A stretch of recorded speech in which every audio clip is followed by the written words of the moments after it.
Bueno, pues ya estamos aquí de vuelta. Después de esta pequeña pausa, seguimos en el Foro Cádiz Digital 2023, en este foro que nos hemos planteado el reto de debatir sobre la cultura como motor de transformación urbana. Y lo decíamos antes de esta pequeña pausa, esta segunda mesa la vamos a dedicar, la hemos bautizado como la ciudad del futuro, casos de éxito, y anticipábamos precisamente que hay dos casos que creo que son indiscutibles de un éxito notable en el que la transformación totalmente de las ciudades se ha ido de la mano de la cultura.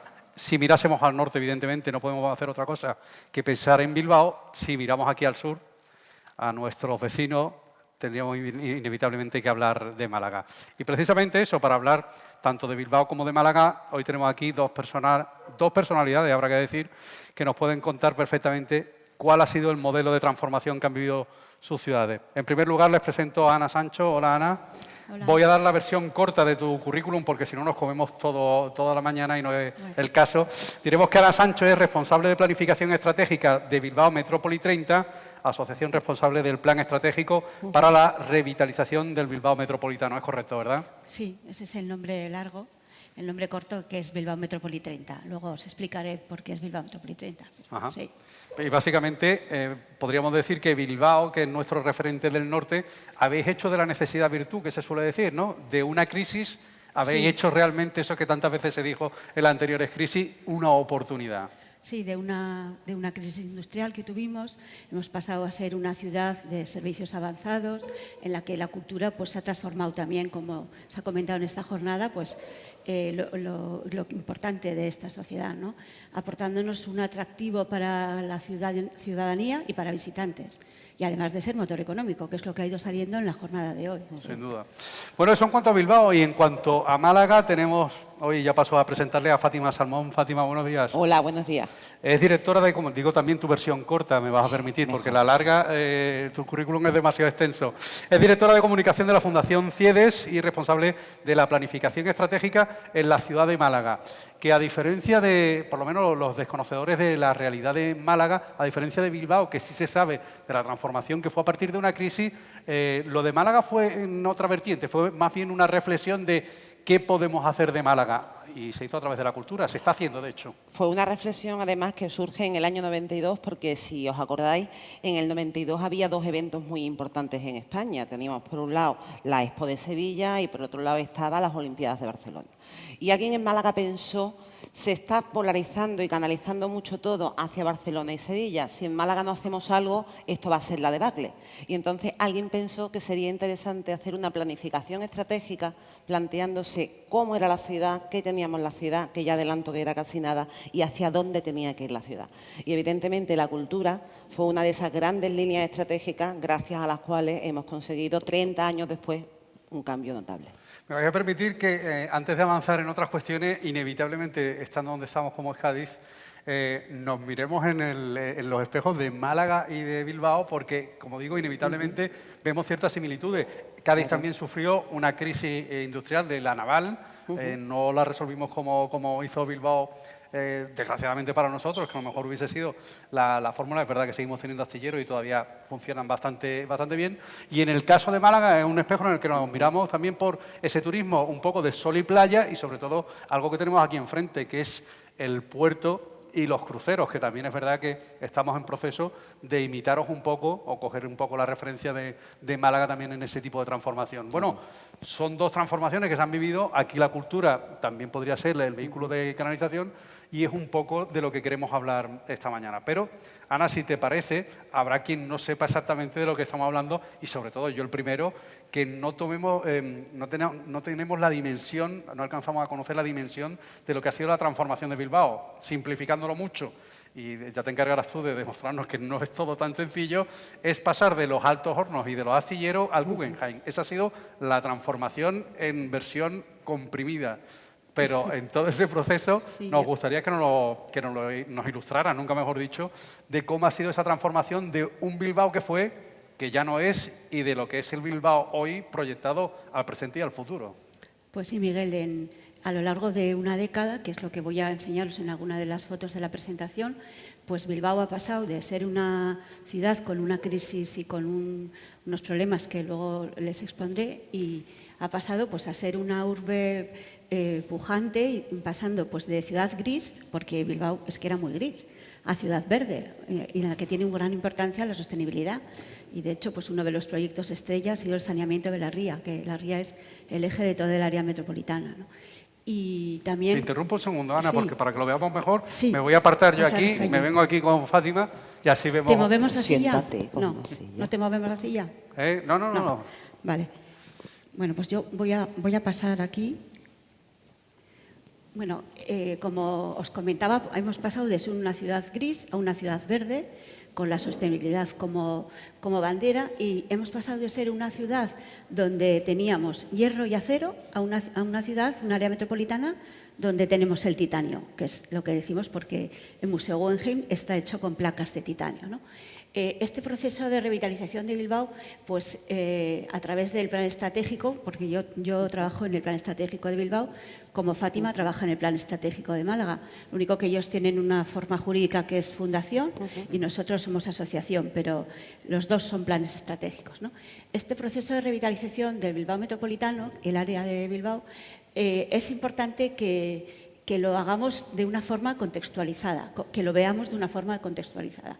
Aquí tenéis una ortofoto que se ve la ría. Lo de Bilbao Metrópoli 30, el nombre es porque son los 30 municipios que hay alrededor de la ría, en los dos márgenes. Y como veis aquí, pues Bilbao es una parte muy pequeñita, la población pues, es muy poco, con el área metropolitana hace en torno al 1.000.000 de habitantes. Pues algunos años cuando hay censo pues sube, baja, en torno al 1.000.000 decimos, mientras que la población de Bilbao es muy pequeña. A Bilbao le pasa un suceso urbanístico que es que está entre montañas, por eso se le llama el bocho. Está metido, no puede crecer. La última zona de expansión, de urbanización, es el área de Zorrozaurre, que ahora es que se ha hecho isla. Y ahí es donde se puede ahora crecer y donde urbanísticamente es el único lugar que le queda por crecer, ¿no? Aquí, como veis, pues os puedo dar una contextualización espacial. Nosotros trabajamos en el área metropolitana de Bilbao, en esos 30 municipios que están en ambos márgenes de la ría. Aquí veis cómo está el puerto de Bilbao. El puerto era navegable, la ría, y estaba en el casco viejo. O sea, lo que se hicieron fue liberar unos terrenos también, sacarlo al exterior cuando se amplió el obra exterior, ¿no? Claro que ahora hay una obra importante, ¿no? Bueno, como decía, que os quiero hacer una contextualización espacial y también pues, un poco temporal, que es lo que haré con la explicación sobre el plan estratégico de revitalización de Bilbao. Nosotros pues, nos encontrábamos en un momento en el que teníamos una situación dramática y con el plan lo que hicimos fue superar ese declive de la industria, de la construcción naval, de las minas y de los problemas derivados de la etapa industrial, a través de unas claves que consideramos que nos han hecho una ciudad y un área metropolitana exitosa, que son la colaboración público-privada, un tema del que se ha hablado hoy muchísimo también con las manifestaciones culturales, de festivales y de congresos, con la visión a largo plazo y con el liderazgo, que yo creo que son unas claves importantes, ¿no? Bueno, aquí podéis ver algunas fotos de cómo era el pasado industrial de Bilbao, cómo pues, esa crisis de la minería y de la siderurgia pues, nos pilló totalmente de pleno. Se juntaron la crisis de los 70 con la crisis de finales de los 80 y en medio tuvimos un evento que nos acabó de rematar, que fueron las inundaciones de 1983, que pues, a Bilbao le hizo muchísimo daño. Fueron a finales de agosto, ahora han sido los 30 años, y no, los 40. 40. Los 40. Y la verdad es que fue un momento en el que la ciudad, especialmente la ciudad más que el área metropolitana, tocó fondo, ¿no? Aquí podéis ver un poco, pues aparte que son fotos en blanco y negro, es que todo era en blanco y negro. O sea, era una ciudad absolutamente gris, ¿no? O sea, en color hubiera sido similar, ¿no?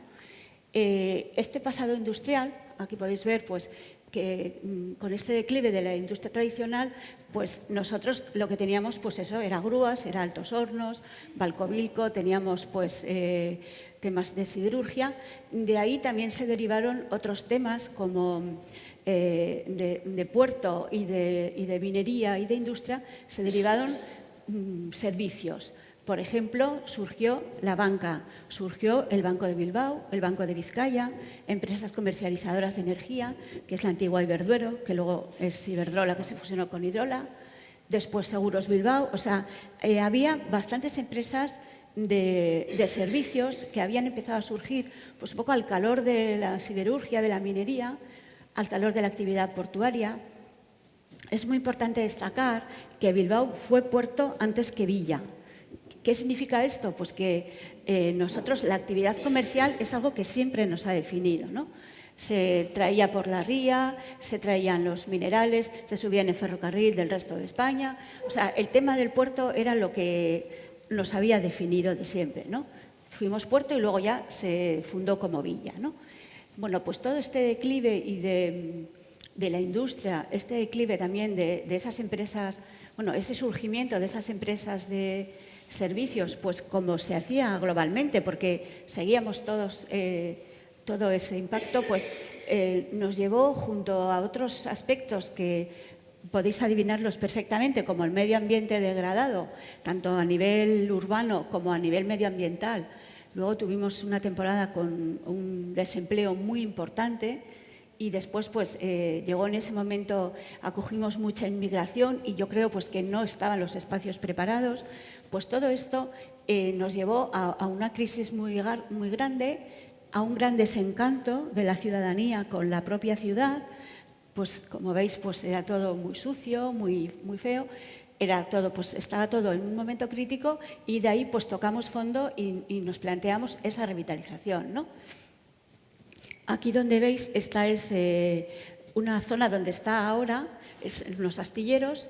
Ahora mismo está un palacio de congresos que tiene forma de barco, donde había un astillero que hacía barcos, ¿no? El astillero se llamaba Euskalduna y ese palacio se llama Euskalduna. Es un palacio de congresos, es un palacio de la temporada de ópera, que es muy importante en Bilbao, que viene mucha gente de fuera.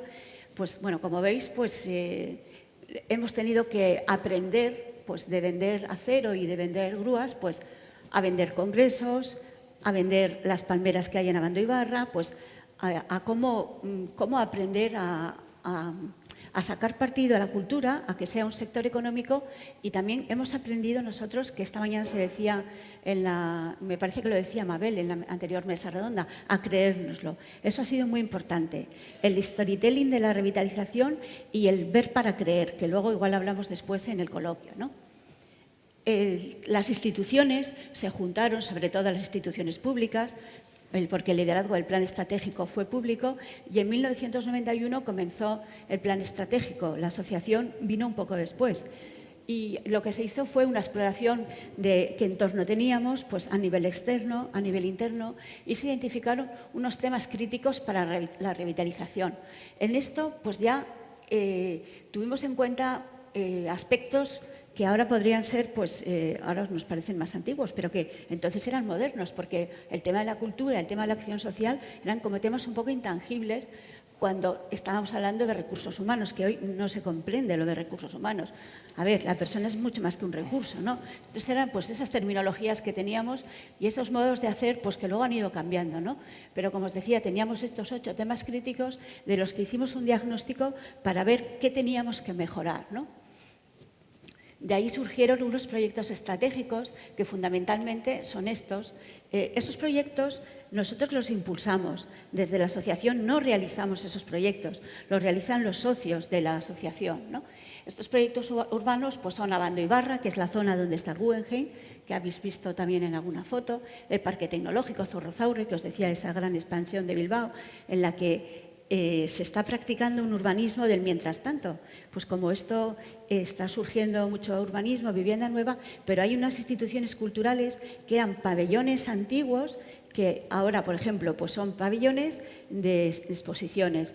Son pues donde había un hangar grandísimo de una papelera industrial, pues ahora lo que se ha hecho pues es una universidad del diseño que se llama Kunsthal. Pues se ha ido como dando la vuelta a todas esas situaciones en Zorrozaurre y a todas esas, aprovechando un poco también el entorno, el urbanismo del mientras tanto, pues hasta que termine de hacerse y de urbanizarse la península, nosotros lo que vamos a hacer ahora es aprovechar estos edificios que tenemos y en uno pues hay unos cursos de flamenco, que aunque os parezca imposible es así, ¿no? Luego está acería, que hay teatro, o sea, tenemos ahí una modificación urbana que también es cultural, ¿no? El plan de saneamiento de la ría, eso fue la primera gran victoria para la ciudadanía, porque para nosotros la ría era tan sucia, era una cloaca navegable, como dice uno que fue concejal de Bilbao, ¿no? Entonces, y vivíamos de espaldas a la ría. Empezamos pues, a poner en valor esa ría, para eso pues, había que sanearla y que limpiarla, ¿no? Esos proyectos estratégicos como el Museo Guggenheim, del que hablaré después, el Palacio Euskalduna, que os lo he nombrado, de congresos, Museo de Bellas Artes, el Museo Marítimo. Y también tenemos unos proyectos de transporte. El aeropuerto, que necesitaba una nueva terminal, necesitaba pues, darle la vuelta, porque si queríamos ser un centro de atracción de visitantes, pues con ese aeropuerto pues, no lo podíamos conseguir, ¿no? Era muy importante, ¿no? El metro fue un proyecto importantísimo, porque después del plan de saneamiento, el metro de Norman Foster, que si habéis estado en Bilbao, que tiene unas bocas de metro transparentes que les llamamos fosteritos, pues el metro que además pues que está limpísimo, bueno, aparte que funciona bien, que es lo que se le pide a un metro, pues el metro lo que hizo fue conseguir que la ciudadanía de Bilbao Metropolitano tuviera un concepto de que somos área metropolitana, ¿no? Estamos en ambas márgenes de la ría, pero tenemos un transporte con una institución que se dedica a la movilidad que nos hace a todos uno, ¿no? Nos aúna, ¿no? También cuando se inauguró el tranvía, dentro de esa línea de sostenibilidad, o la ampliación del puerto que os he nombrado, ¿no? Estos proyectos urbanos, pues aquí tenéis los puentes que cosen la ría, el Bilbao Exhibition Center, que era la antigua Feria Internacional de Muestras, que pasó de estar en el centro de Bilbao, al lado del estadio de San Mamés, que luego también se ha ampliado y recolocado, pasó a estar en Baracaldo, dentro de ese ámbito pues, de área metropolitana, ¿no? Y aquí tenemos pues, la isla de Zorrozaurre, que esta es una foto de fotomontaje, ahí veis como que está cortado, pero que es el proyecto que queda de regeneración, ¿no? Estos son los proyectos culturales. Aquí está Abando Ibarra con el Museo Guggenheim, con la Mamma, y este es el Palacio Euskalduna, por el lado de la ría. Por el otro lado es de acero cortén, es como un barco, o sea, tiene ese tono de acero naranja como oxidado, que hace a un barco, y este es el Museo de Bellas Artes, que tuvo un proceso de ampliación y que ahora están ampliándolo de nuevo, ¿no?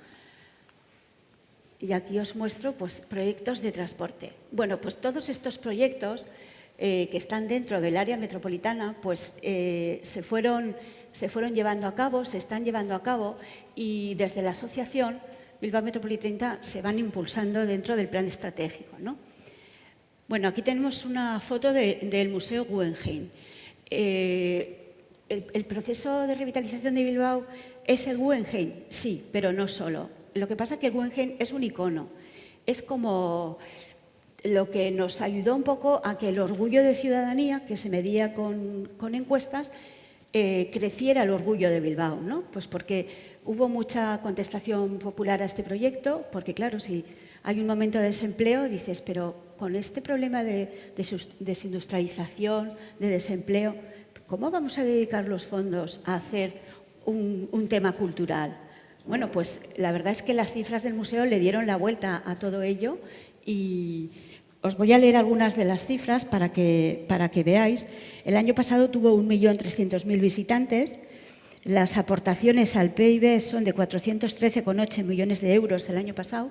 Hacen un estudio de impacto económico que se lo hacen la auditoría, me parece que es Price, y la verdad es que tienen unos datos que son apabullantes, ¿no?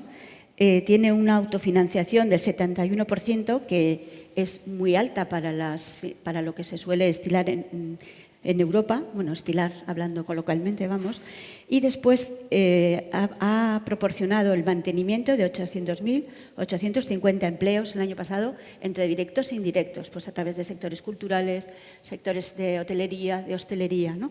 Bueno, pues el Guggenheim es cierto pues que es gran parte del efecto Bilbao, pero no lo es todo, ¿no?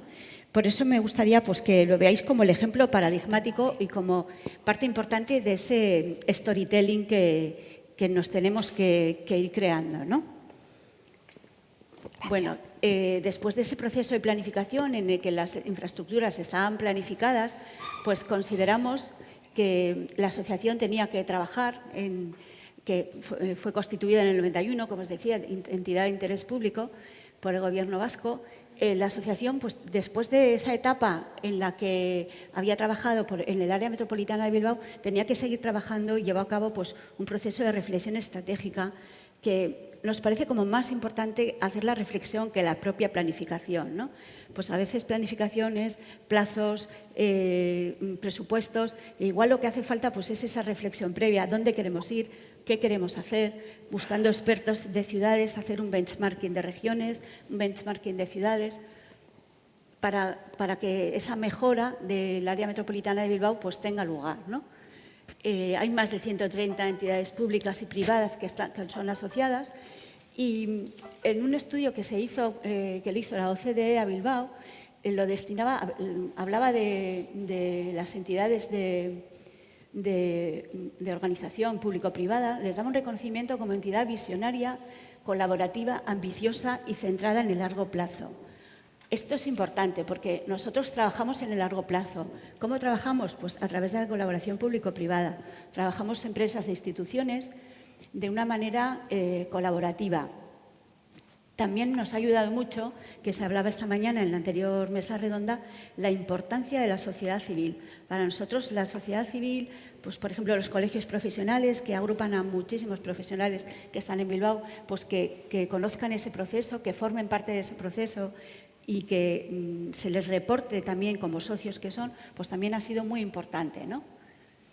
Y estas son las fortalezas que tiene la asociación, pues ese benchmarking internacional, que hablábamos de búsqueda de referentes internacionales, hacer benchmarking, que es una cosa que suena fantásticamente bien, pero que en el fondo es copiar lo que nos hace falta de los demás, ver qué tienen, qué necesitamos. Y bueno, pues aquí os señalaba un poco esas fortalezas, ¿no? Bueno, me voy a quedar aquí, si te parece, Miguel, para después seguir en el coloquio, después de que hable Fátima y nos muestre la experiencia de Málaga. Perfecto.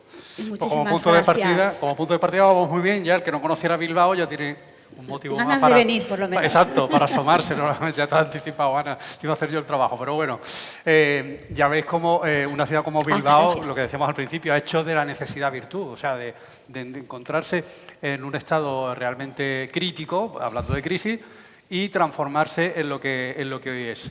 En el caso de Málaga, Fátima, igual me tienes que corregir con lo que voy a decir, pero fue más un reinventarse que no venir del estado crítico de Bilbao, sino creemos que podemos ser mejor de lo que somos actualmente. Sí, fue reinventarnos porque también teníamos un pequeño problemilla, ¿no?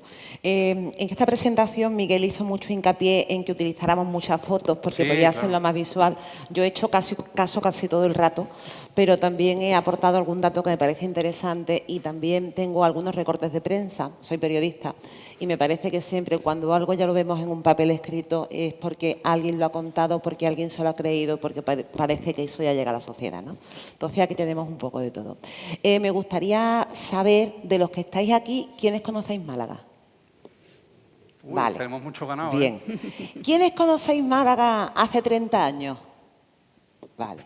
¿Y habéis vuelto ahora después? La ciudad ha cambiado.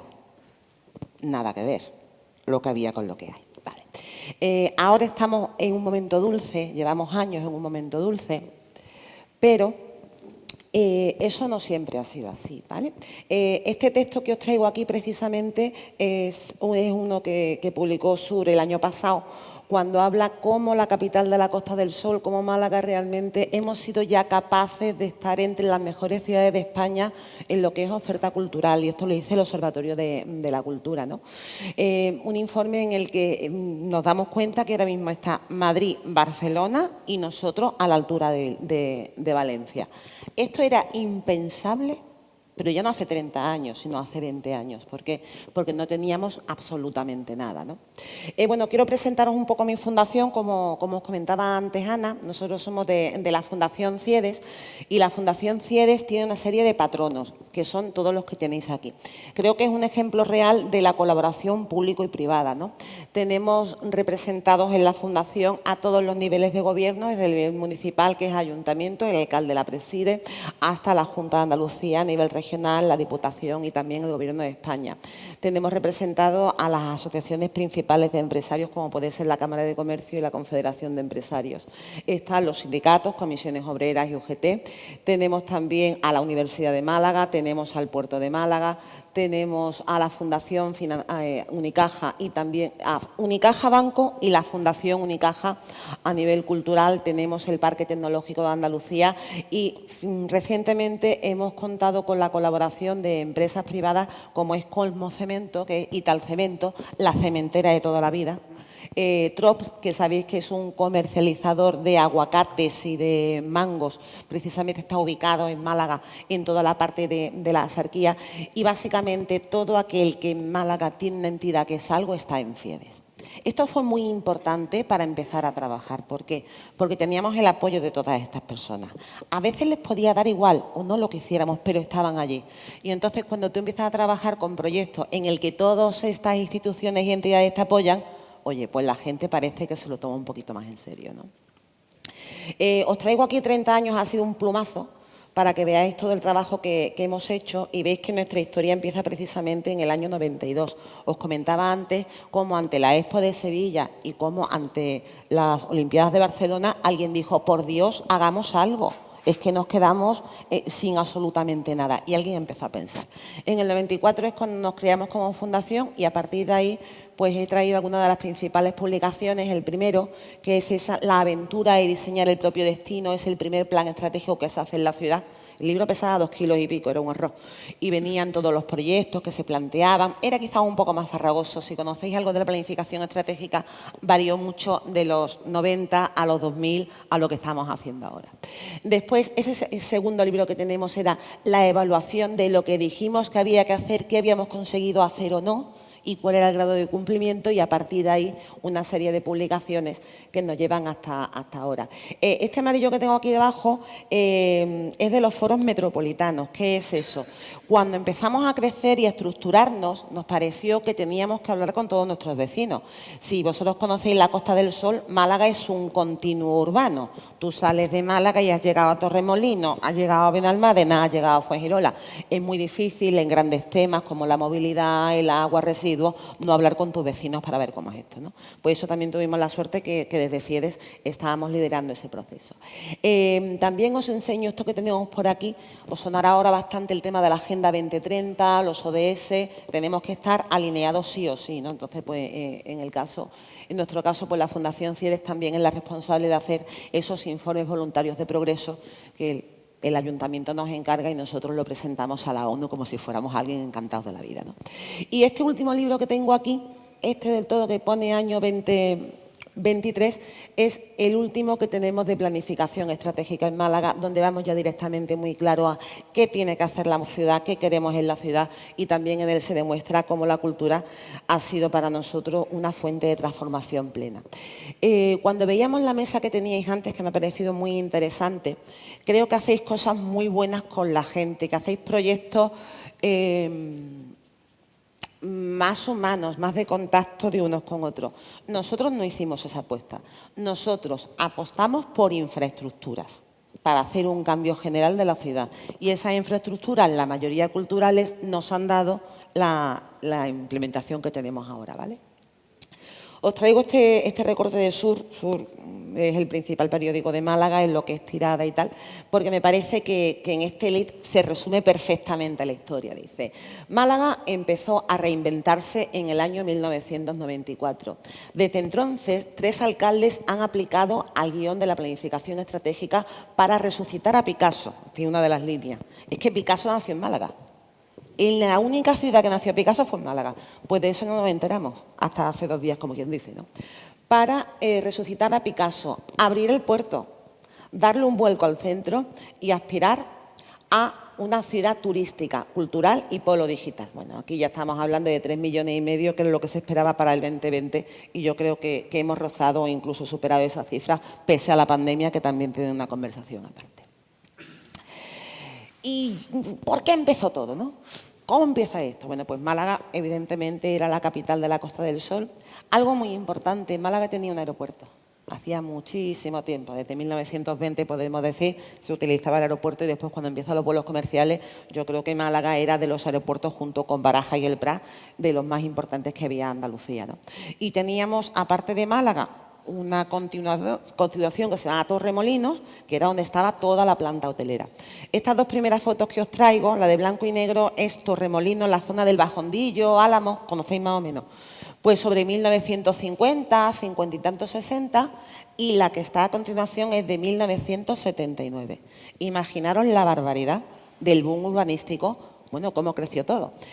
Antiguamente, cuando las familias que tenían posibles y demás tenían que dejar su herencia, al hijo primogénico le dejaban los terrenos que estaban para el interior.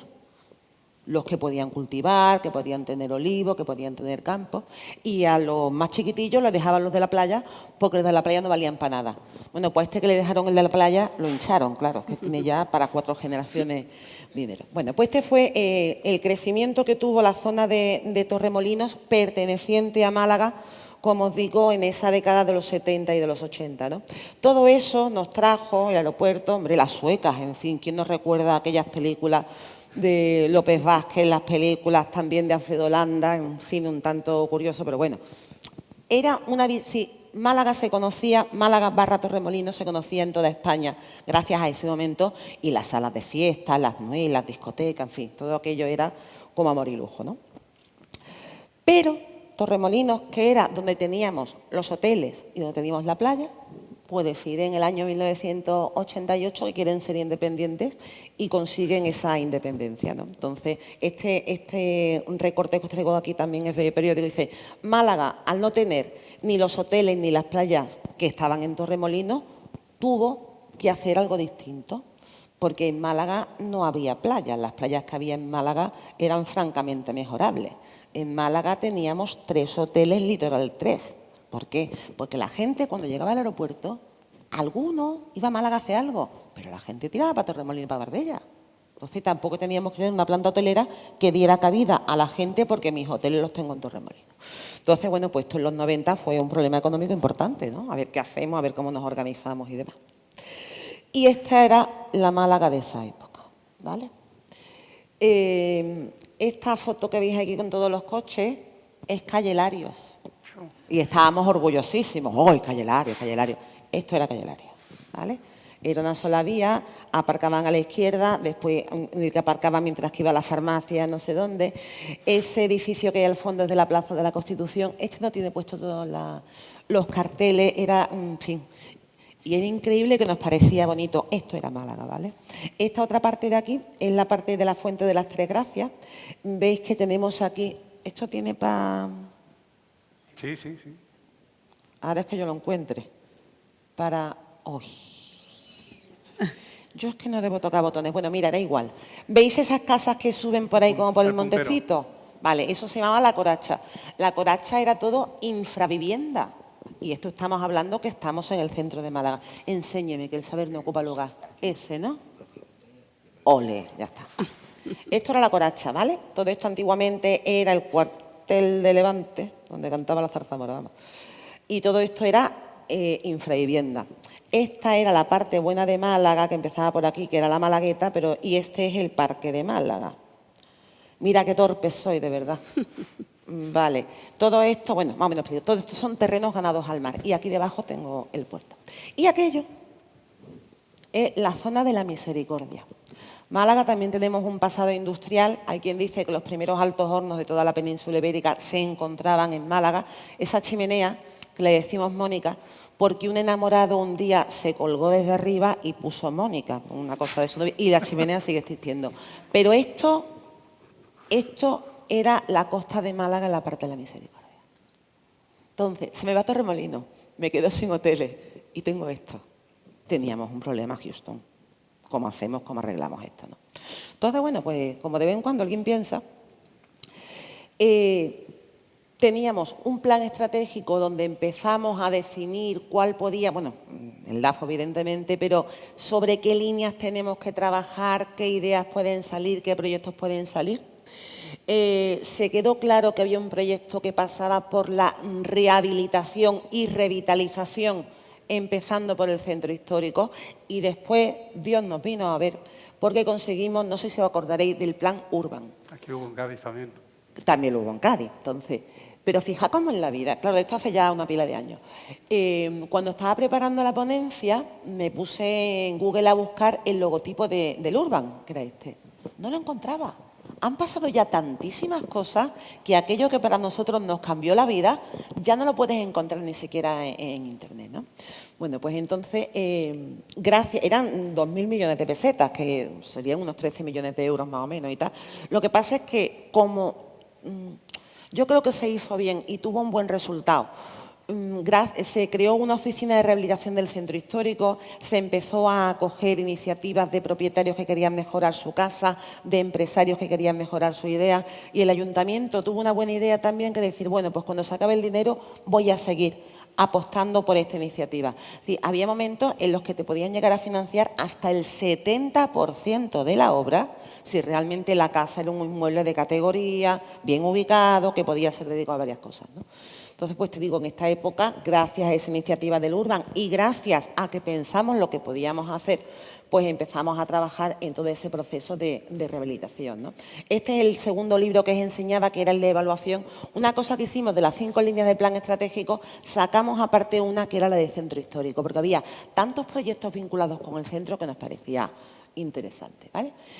Se crea la oficina de rehabilitación del centro histórico, se hizo un estudio maravilloso que era el estudio del color en Málaga, porque claro, no es lo mismo una casa si es del 16, del 17, del 18, del 19, del 20. Los colores son distintos, la forma arquitectónica es distinta y tal. Pues te digo, alguien también tuvo una buena idea de decir, vamos a ver de qué es cada casa, vamos a intentar recuperar los colores.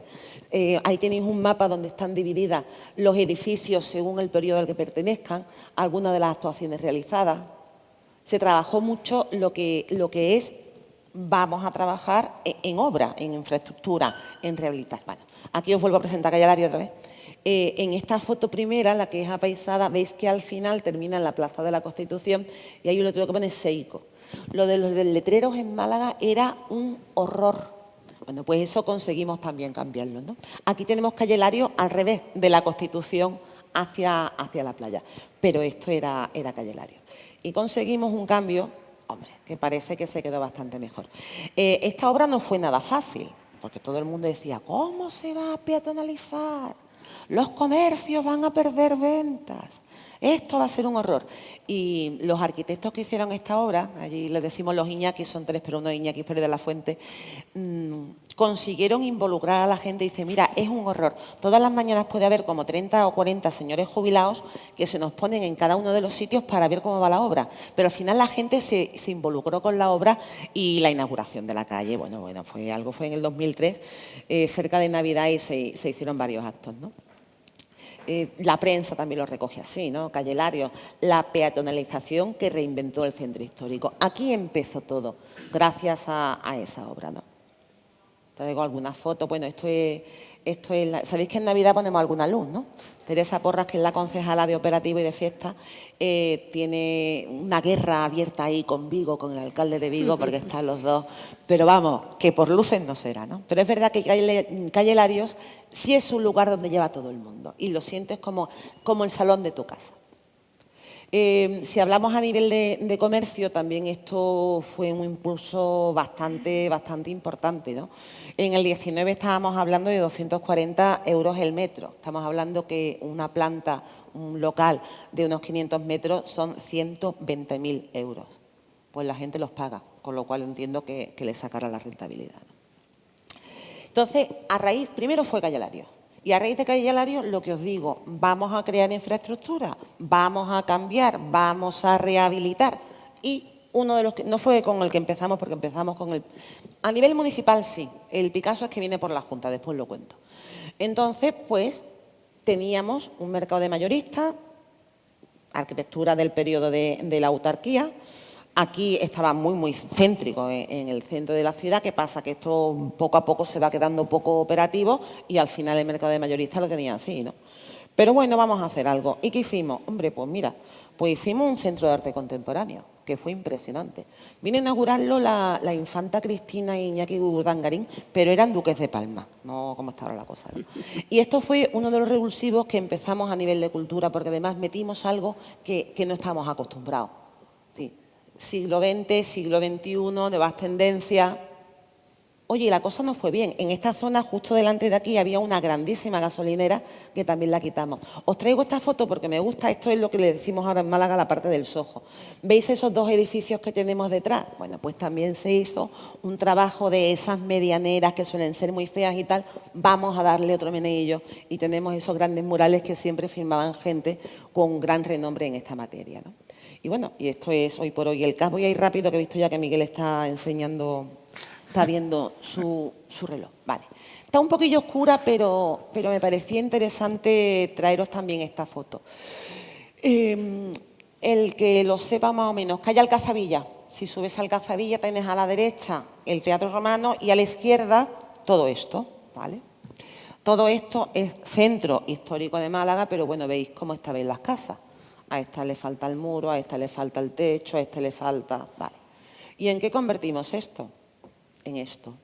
¿Y qué es esto blanco que tengo todo por ahí? El Museo Picasso Málaga.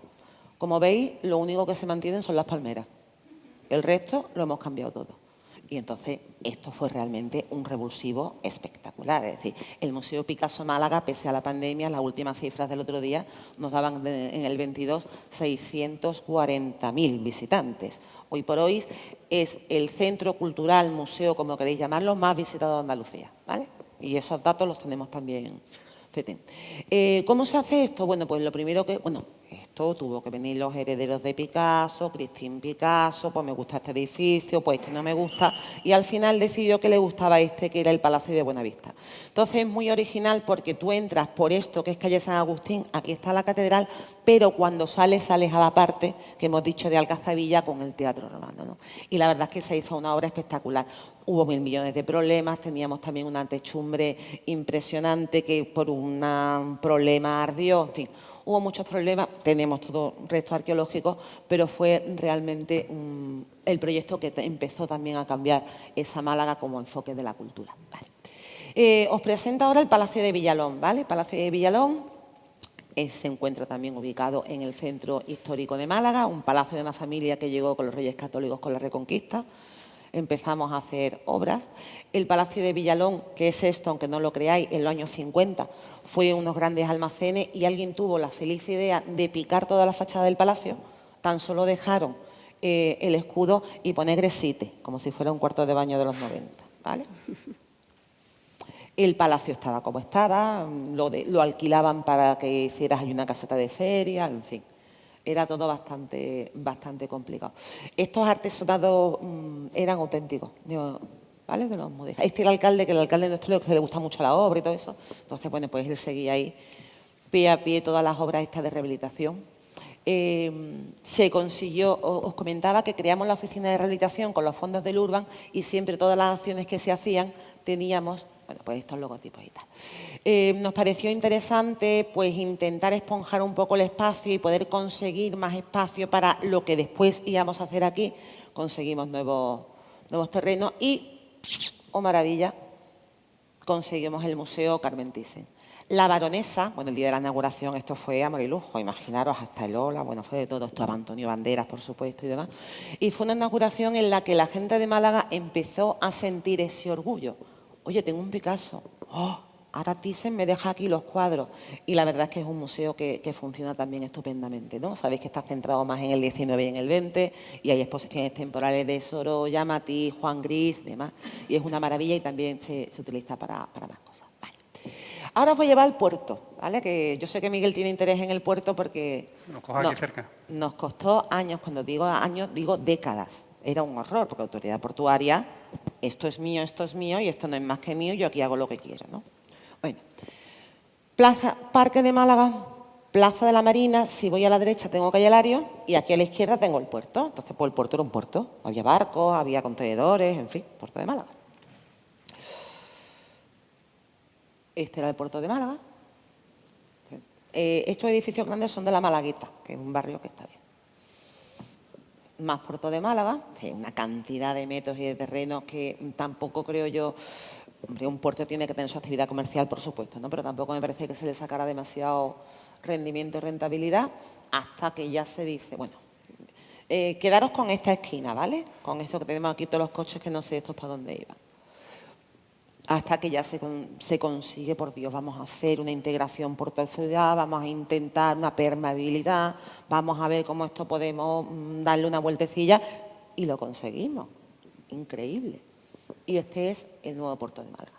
Esta parte que tenéis aquí delante se llama el Palmeral y aquello es el Muelle 1. Nos queda todavía por arreglar el 2 y el 3, pero estamos en ello, ¿vale? Impresionante.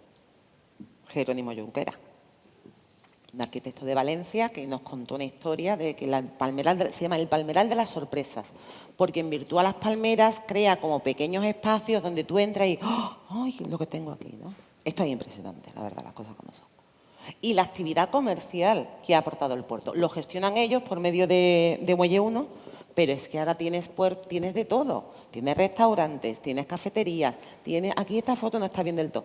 Porque en esta de aquí ahora han quitado los cruceritos, los barquitos normales, los yates estos, y es solamente para megayates. Que el otro día estaba paseando yo, que estábamos con una gente de otro proyecto europeo, y es que había uno, por Dios, que era más grande que el Melillero antiguamente. Entonces es alucinante. Tú tienes en el centro de Málaga un muelle que está en primerísima división, con buenos establecimientos y con unos barcos que dices, bueno, esto parece algo. Yo el otro día me sentí orgullosa cuando paseaba por aquí, ¿vale? Después yo sé que en Cádiz tenéis mucho crucero. Seguimos por delante. ¿Qué? Seguí. Bueno, pero es que yo hablo del Mediterráneo, no del Atlántico, entonces yo tampoco voy mal, ¿vale? Y este es, bueno, pues ese nuevo skyline que tiene la ciudad de Málaga, donde tengo una catedral, donde tengo el castillo de la Alcazaba que une con Barbacana, con Gibralfaro, y donde tengo toda esta nueva modalidad que es el Muelle 1. ¿Qué me faltaba? ¿Os acordáis de la foto de los coches que os dije antes? De esa esquinita, vale. Pues en esa esquinita, era este, ¿no, Farina? ¿Ah, que la lío? No, vale. Pues en esta esquinita dijeron, anda, vamos a poner un cubo.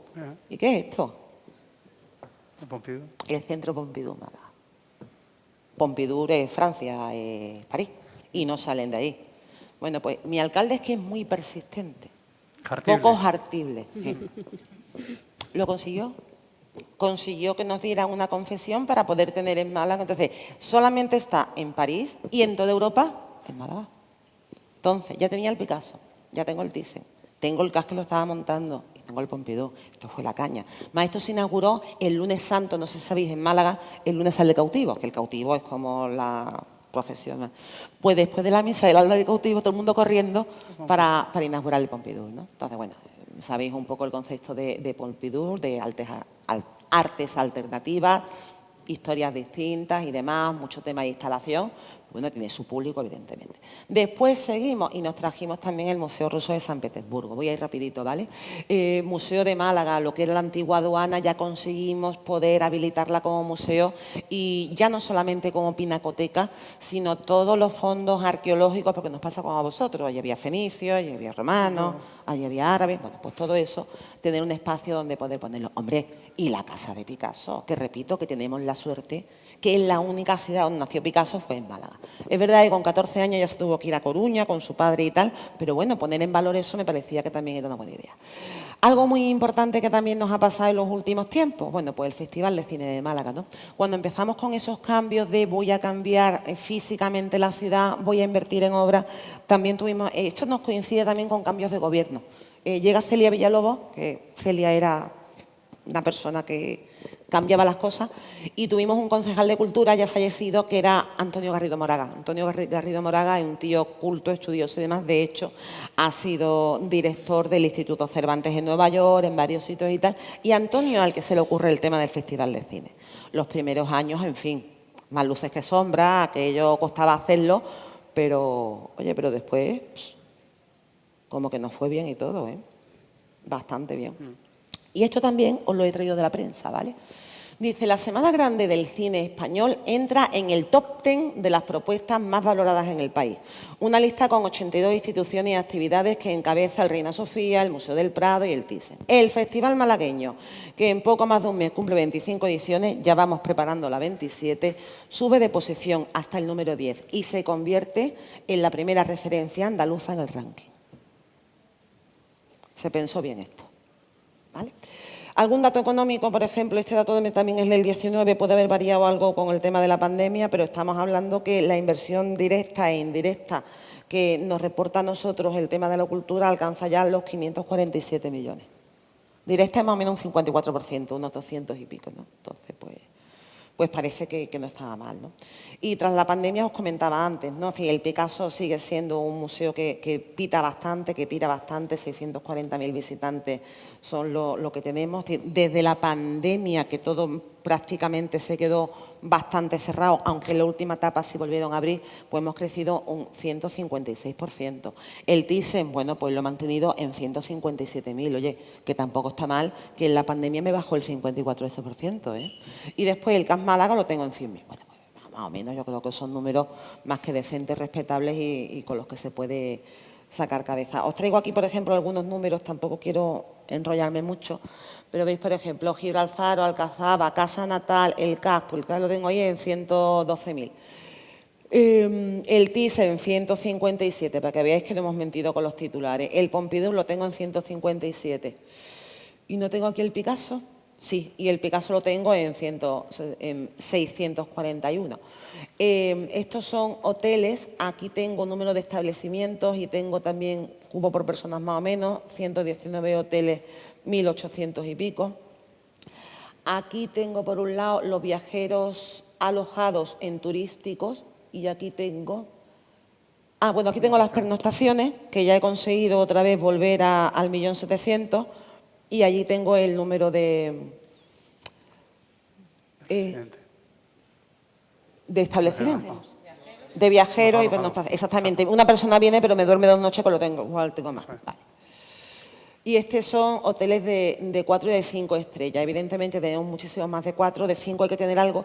Yo no lo sabía, pero bueno, ya me enteré hace un tiempo. Cuando viajan algunos equipos de fútbol de primera, que nosotros en fútbol eso lo llamamos fatal, tienen que quedarse en hoteles de 5 estrellas. Entonces, pues tienes que tener alguno, ¿no? Nosotros ahora, por ejemplo, lo que es un lujo es el Miramar. El Miramar en el 19 era un hotel, después también trabajó y se convirtió en hospital con el tema de la guerra de África. Después estuvo cerrado, después hicieron un juzgado, los juzgados de Málaga, y otra vez se ha vuelto a recuperar como hotel, ¿no?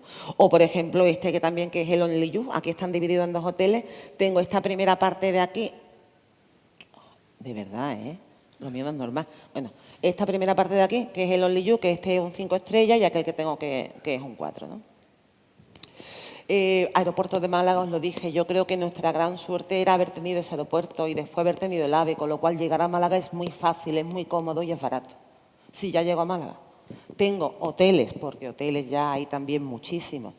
Se come bien, la gente es más o menos amable, es que seguro que viene la gente. ¿Por qué? Porque es fácil y barato llegar, ¿no? Entonces, pues, por ejemplo, tenemos aquí 18, ¿no? 18 millones.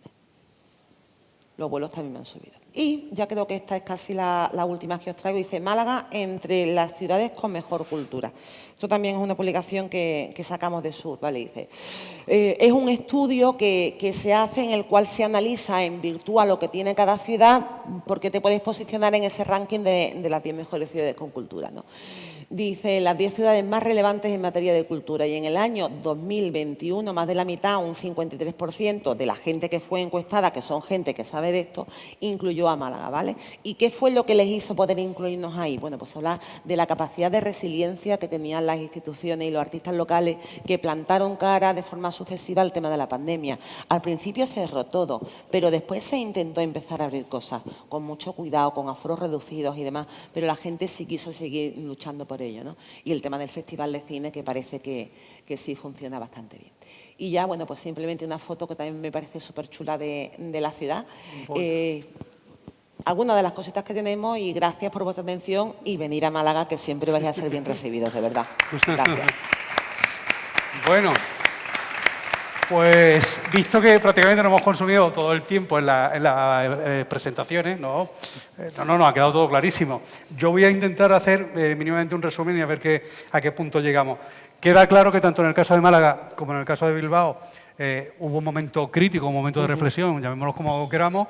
Se fijó un rumbo, se fijó un objetivo y, sobre todo, el punto de partida me parece fundamental para todo aquel que quiera hacer algo parecido o, por lo menos, que se aproxime, que es sentar muy bien las bases de contar con todo el que tiene algo que decir en el desarrollo de una ciudad. O sea, en ese sentido, vosotras dos representáis y conocéis bien desde vuestra estructura cómo hay que contar con todos los agentes, con todo eso que decíamos de la colaboración público-privada y con convencer a todos de que ese es el camino, esa es la dirección y vamos todos a una, ¿no? Eso que tantas veces se dice, tan pocas veces se ejecuta, que creo que el arranque es lo fundamental.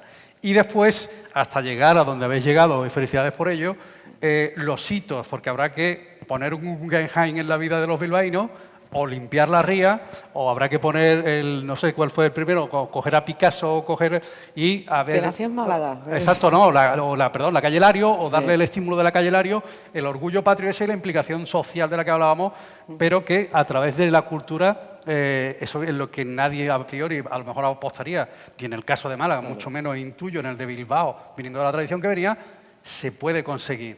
Muy bien, dicho todo esto, que lo he resumido, creo que en un minuto lo que vosotros habéis dicho en algo más, ¿cómo se consigue? ¿Cómo se hace? Hemos visto el resultado, pero ¿cuáles son las claves de eso que he simplificado yo tanto, incluso vosotras? Todo el que hoy se propusiera, oye, vamos a darle una vuelta a esta ciudad, ¿cómo se hace? Y, por supuesto, eso sí, eso me parece fundamental. Estamos hablando de décadas, o sea, que esto es largo plazo en una sociedad que somos tan del corto plazo, del inmediato. Me imagino que la paciencia y el creer realmente en una idea es fundamental para que esto avance, ¿no? Ana. Sí, yo creo que es muy importante que haya proyectos que se van realizando y que a la vez dan a la ciudadanía esa credibilidad de que el proceso ha empezado. Porque dices, bueno, esto es de largo plazo, pero ya veo algo. Entonces, todavía queda mucho por hacer, pero bueno, ya veo que por lo menos, pues no sé, en la ría hay peces. Esto ya hay vida animal. Bueno, o sea, vas yendo por etapas, ¿no?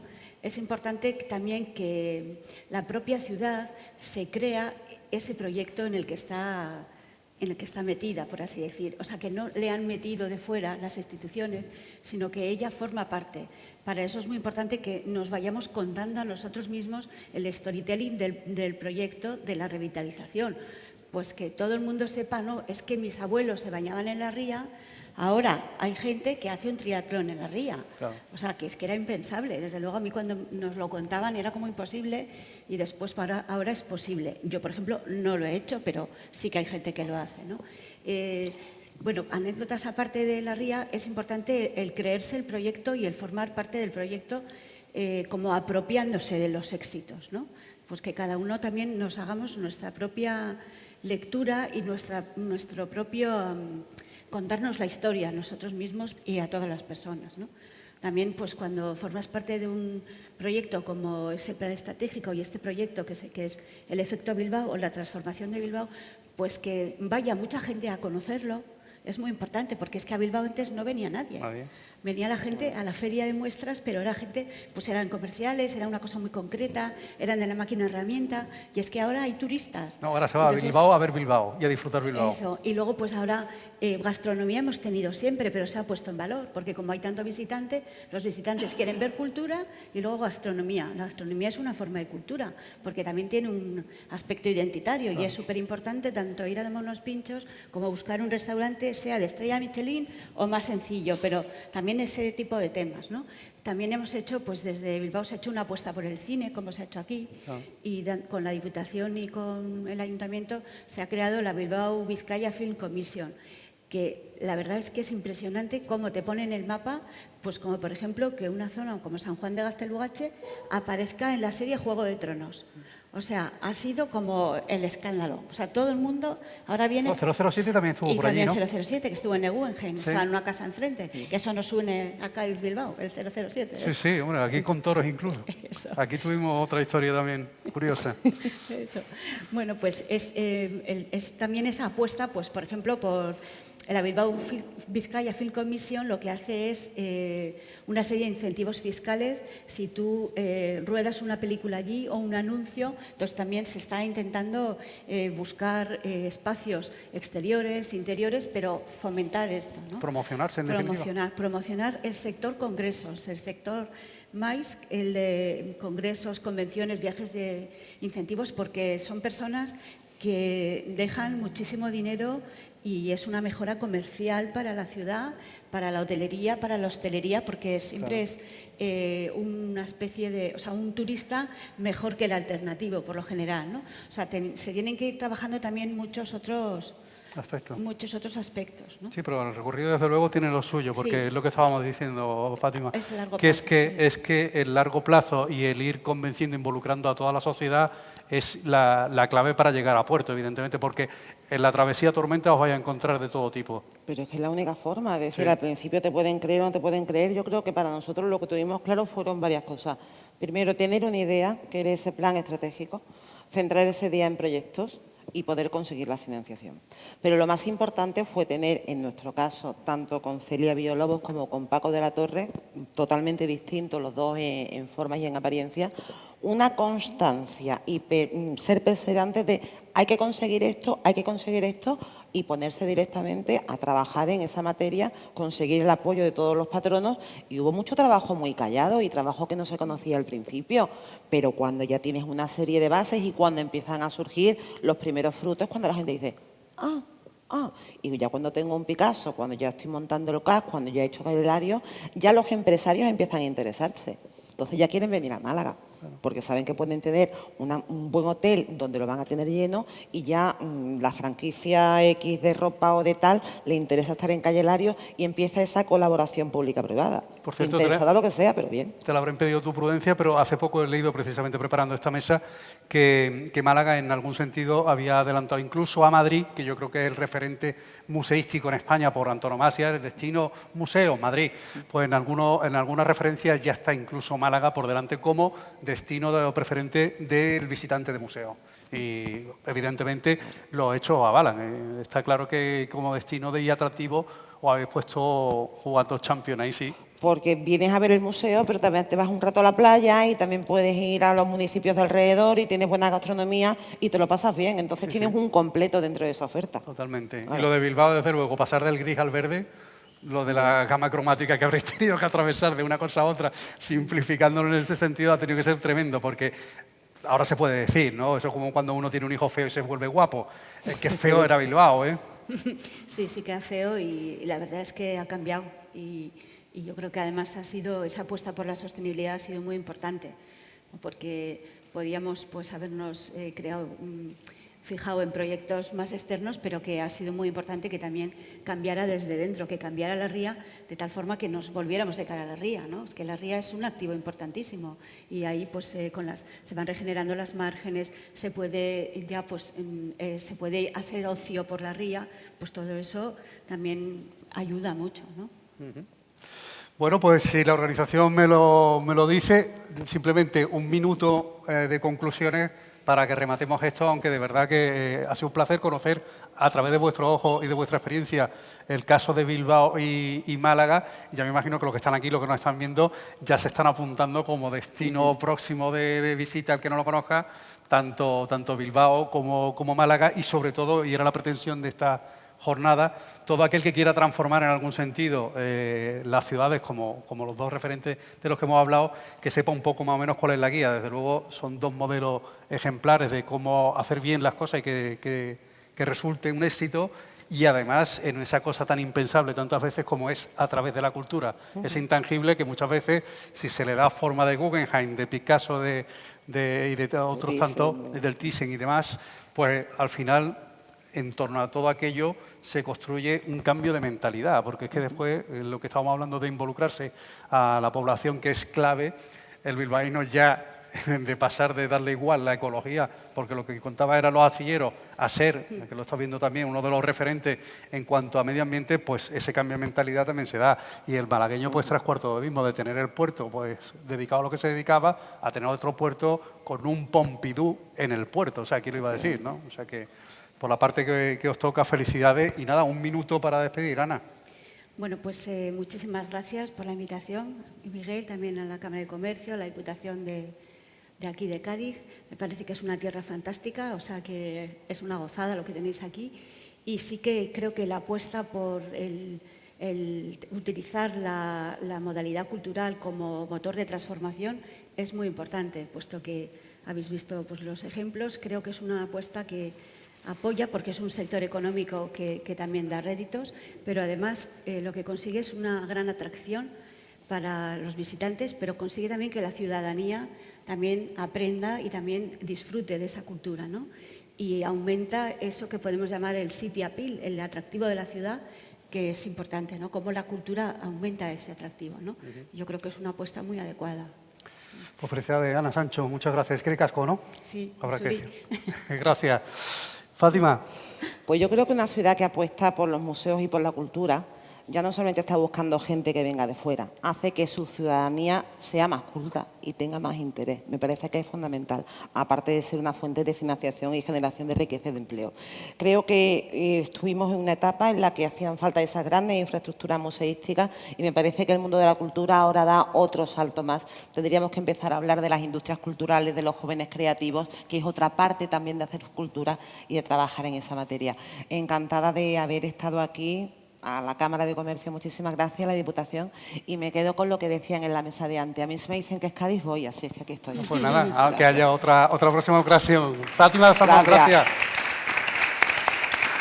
Bueno, y a todos los que nos habéis acompañado hoy aquí en el Palacio Provincial de la Diputación Provincial, muchas gracias por la asistencia, a todos los que nos han seguido a través de streaming y hasta una próxima ocasión. Gracias a todos. Gracias.